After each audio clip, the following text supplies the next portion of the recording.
ماتل شرمونونا اوس خو مې د غاړې امانت شولو دغه د فصالې به استفاده وکړو امر نظام ته ډېر تقویت سبب ګرځي تاسو څه پوهېږئ چې یو د بل ممیت یو کارونه د یوازې د یو چا د یوه سړي قدرت یې نشي کولی کنټرول کړي فقط لکه هر څه مې وکړئ تاسو څخه نظارت غواړي قوي نظارت غواړي دقت غواړي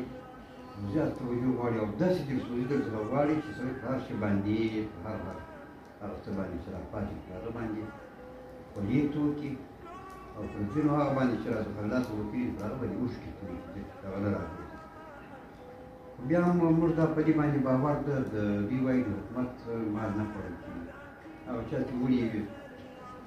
نه ورځ به حساب وکړي په دنیا کې موږ په دې باور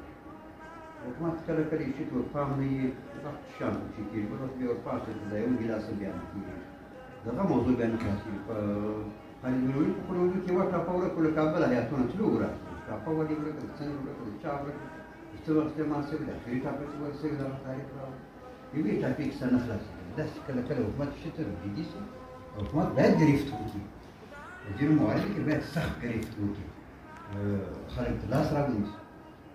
مشر و کشر چې نه وي بې نظمي وي بیا د نظام پایې ګړبېدلې وي موږ د نظام لپاره د استحکام لپاره کار کوو دا نظام مفتي کې نه ده راغلی سوال چا نه ده راکړی چا پیرزویونه نه ورلوي الله پرته د دغه ملګرو همت و چې دغه دښمن یې تر دې ځایه پورې ورسوه چې هغوی اخر نه هم غوښته دغه هسې ځان ورکړي خو مې د غاړې امانت شولو دومره معلومات څخه پوښتنه وي څومره مې په خلکو چې قدرت شولو څومره مې په خلکو چې قدرت شولو وړاندې مې هم داسې پوهانو د اسلامي